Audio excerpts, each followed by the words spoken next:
कि हम लोग देखते हैं कारण क्या है प्रतिरोध का, कॉज ऑफ रेजिस्टेंस। ये प्रतिरोध लगता क्यों है, क्यों लगता है ये प्रतिरोध, ये अब देखते हैं।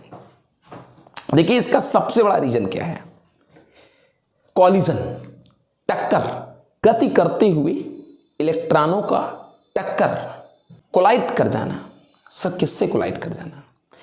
उन पॉजिटिव आयन से, उन धनायनों से जो धातु के परमाणु हुए के द्वारा निर्मित किए गए थे। कैसे?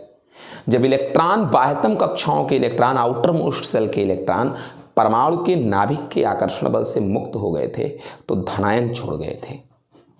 जो मेटल के अंदर जो एटम्स थे, जब इनके इलेक्ट्रॉन इनको लीप किए तो ये धनायन बन गए और ये इलेक्ट्रॉन इन्हीं बीच में मूव करते समय बार बार टकरा जाते हैं इन्हीं धनायनों से, और जब टकरा जाते हैं तो इनके प्रवाह का, फ्लो का जो पाथ होता है वो अपोज हो जाता है, बाधित होता है, डिस्टर्ब होता है।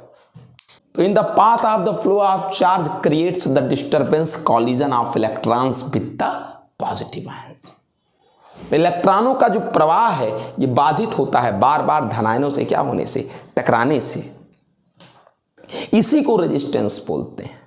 The opposition of the flow of the electron, क्यों? बाय द कॉलिजन, टक्कर के कारण, किससे?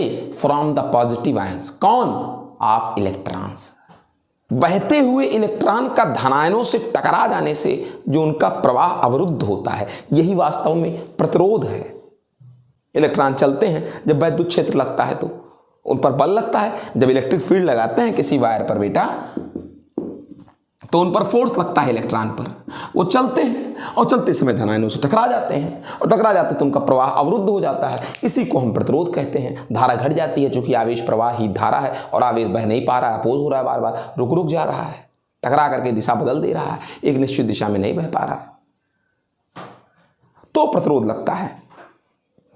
ठीक है। अब एक बात यह भी है सर कि अगर ज्यादा कॉलिजन होगा तो ज्यादा प्रतिरोध लगेगा। आप देख भी चुके हैं कि रो m बराबर NE स्क्वायर टाउ, प्रतिरोध के बारे में आपने देखा है ml अपान NE स्क्वायर टाउ A। भाई इसको आपने कैसे लिखा? अरे भैया rho is equal to R into A by L होता है ना बेटा, तो A बराबर रख दिया 1 मीटर स्क्वायर, फिर L बराबर 1 मीटर रख दिया, तो रो इज इक्वल टू R हो गया, और फिर मैंने ये R की वैल्यू यहाँ रख दी थी, वही लिखा हुआ था ये चीज। ठीक, तो आप देख पा रहे हो R डिपेंड कर रहा है किस पर, ये देखिए रिलैक्सेशन टाइम के अपोजिट है, इनवर्सली प्रोपोर्शनल। इसका मतलब क्या निकला कि रिलैक्सेशन टाइम जितना कम होगा रेजिस्टेंस उतना क्या होगा, ज्यादा होगा। रिलैक्सेशन टाइम कम कब होगा? आप समझदार हैं, ये धनायन दूसरा धनायन, यहां से वहां तक जाने में जो समय लगता है वही तो रिलैक्सेशन टाइम है। रिलैक्सेशन टाइम कम होने का मतलब कि ये दोनों पॉजिटिव आयन बहुत नियरेस्ट हैं। बहुत नियरेस्ट है मतलब थोड़े चले तुरंत टकरा गए, फिर थोड़ा चले फिर टकरा गए। भाई कम जगह है, कम जगह है तो चलने में समय भी कम लगा, तुरंत कवर कर लिए। ठीक है, इसका मतलब क्या हुआ? थोड़े चले थे, थोड़ा ही समय लगा, फिर टकरा गए।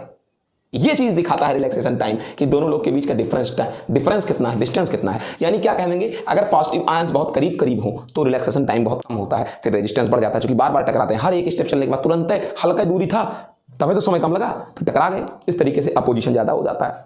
ठीक है। अब आपसे एक चीज कह दें कि सर नंबर ऑफ कॉलिजन जितना ज्यादा होगा उतना अपोज ज्यादा होगा। नंबर ऑफ कॉलिजन ज्यादा होगा, ज्यादा टकराओगे, ज्यादा टकराने का मतलब यही है ना, ज्यादा टकरा रहे हो तो अपोज ज्यादा हो रहा है। लेकिन सर कब ज्यादा टकराएंगे? अब आपको बता दें, कोई भी जो मेटल है, इस मेटल के अंदर जो एटम्स और पॉजिटिव आयंस है इनका अरेंजमेंट कैसा है? अगर नियरेस्ट अरेंजमेंट है तो अधिक टक्कर होगा।